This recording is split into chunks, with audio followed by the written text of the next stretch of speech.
Kalau kita lihat di Amerika, CPI komponen itu isinya bukan hanya dari komoditi, tapi dari housing, ada rental, terus ada harga makanan dan harga bensin. Nah, tiga ini adalah yang utama. Dan kalau harga rumah, itu pembangunan rumah di Amerika itu agak jarang. Nah, jadi occupancy yield daripada itu hampir nggak ada, hampir cukup tinggi. Nah, jadi kalau dari mereka sendiri, inflation-nya mungkin akan sedikit sticky. Jadi bisa jadi ke depannya kita akan mempunyai inflation yang cukup tinggi, tapi the new normal of inflation yang tinggi itu berapa?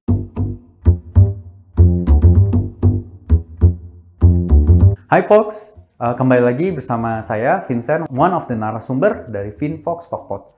Nah, di episode kali ini aku mau membawa lagi teman-teman ke market update. Nah, market update di sini lebih ke pengetahuan tentang apa yang telah terjadi di market selama seminggu 2 minggu terakhir. Jadi kita dari luar dahulu, yaitu market Amerika. Dari market Amerika sendiri sebenarnya inflasi memang terjadi cukup tinggi, 9,1%. Dan sempat terjadi wacana bahwa interest rate yang akan dinaikkan pada bulan Juli 2022 itu 1%. Tapi pada kenyataannya interest rate yang dinaikkan oleh Fed itu hanya 75 basis point atau 0,75%.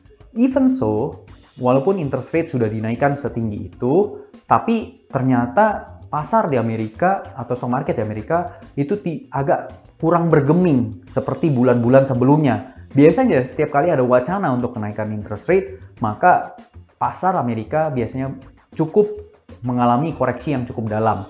Nah, di bulan kali ini ada yang spesial adalah oke, memang inflasi cukup tinggi, tapi wacana untuk interest rate 1% nggak terjadi ya, 0,75 aja. Tapi ada yang kedua adalah mengenai China. Nah, China ini kan salah satu ekonomi negara yang cukup maju juga ya. Jadi dia itu menargetkan GDP-nya 5% plus. Akan tapi ketika kita menelisik ke China stock market, kemarin itu sempat ada terjadi penurunan walaupun udah terkendali. Tapi satu yang menjadi kendala adalah property crunch. Nah, kembali lagi ke tahun 2021, itu banyak property developer yang mengalami kendala gagal bangun, gagal serah ke masyarakat. Nah, makanya masyarakat di Cina itu sempat mengalami demonstrasi. Gue nggak mau bayar deh nanti cicilan mortgage-nya. Nah, jadi kan kalau semua nggak mau bayar karena tidak terjadinya pembangunan, juga ya developer atau government-nya nggak bisa disalahkan. Karena memang itu ada kesalahan dari mereka sendiri. Nah, oleh karena itu, market Cina yang bergantung pada properti sebesar 70% sangat membutuhkan revival of the property itu sendiri. Nah, makanya di bulan Juli kemarin, Cina mengeluarkan target bahwa mungkin dia akan mengeluarkan infrastructure budget senilai 1 triliun US dollar. Nah, jadi kalau itu kejadiannya, bisa jadi kebutuhan itu akan tetap ada ke sana, ya kan? Nah, makanya mungkin aja kemarin market itu nggak turun atau cenderung malah naik. Nah, yang kedua juga kita bisa lihat di harga-harga komoditis ya. Kemarin itu sempat udah mengalami penurunan ya, baik dari segi metal-metalan ya, dari nikel, copper, udah mengalami ease off. Jadi pertanyaannya adalah, apakah interest rate yang dinaikkan oleh Fed ini mulai membuahkan hasil untuk mengurangi inflasi? Nah, jawaban itu pending to be seen. Kenapa? Satu, kalau kita lihat di Amerika, CPI komponen itu isinya bukan hanya dari komoditi, tapi dari housing, ada rental, terus ada harga makanan dan harga bensin. Nah, tiga ini adalah yang utama. Dan kalau harga rumah, itu pembangunan rumah di Amerika itu agak jarang. Nah, jadi occupancy yield daripada itu hampir nggak ada, hampir cukup tinggi. Nah, jadi kalau dari mereka sendiri, inflation-nya mungkin akan sedikit sticky. Jadi bisa jadi ke depannya kita akan mempunyai inflation yang cukup tinggi, tapi the new normal of inflation yang tinggi itu berapa? Nah, itu yang pertanyaan pertama. Kedua, interest rate sampai naik berapa yang nanti levelnya udah bisa menurunkan segala macam bahan baku. Nah, kembali ke Indonesia juga belum menaikkan suku bunga untuk 2 consecutive months. Jadi kita tuh ada ketinggalan ya. Nah, tapi pengusaha-pengusaha yang udah berinvestasi cukup besar di bidang copper, nikel, batu bara, atau energi terbarukan itu mulai mengalami tax yang cukup tinggi ya. Jadi awal tahun tax di batu bara tuh dinaikin oleh pemerintah. Kemudian di tengah tahun tiba-tiba tax di CPO dinaikin. Nah, kemudian yang ketiga tiba-tiba tax batu bara yang tadinya sudah naik dinaikkan lebih tinggi lagi.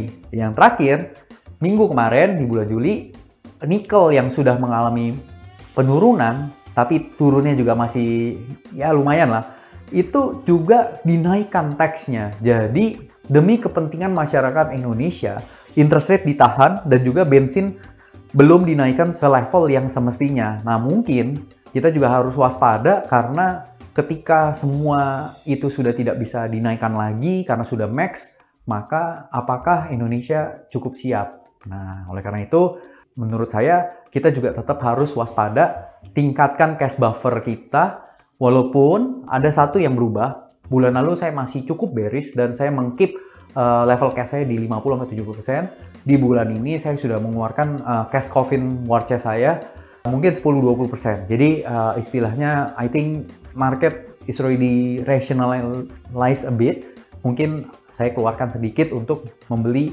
company-company yang saya suka dan kita pernah bahas, yaitu EV dan green. Nah, untuk detailnya apa, nanti kita akan bicarakan di episode yang selanjutnya. Nah, tapi Indonesia selain mempunyai sumber daya, kita mempunyai dua daerah yang cukup menarik untuk pembangunan the next EV.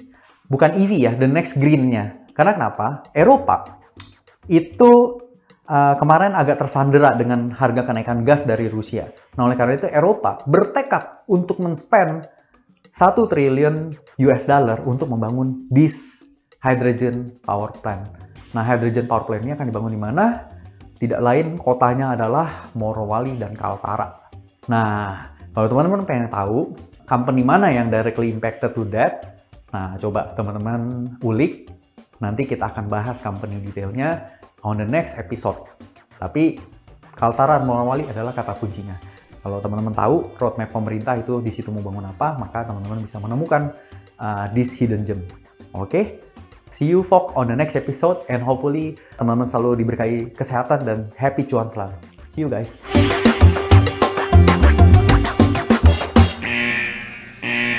Halo Fox, gue mau ingetin ke kalian kalau podcast Stockpot ini bukan sebagai ajakan investasi ataupun rekomendasi saham tertentu. Podcast Stockpot hanya sebagai podcast edukasi untuk membantu Fox dalam belajar lebih jauh mengenai investasi dan juga financial market. Jangan lupa klik tombol subscribe-nya dan juga tombol loncengnya ya. Enjoy the podcast, Fox!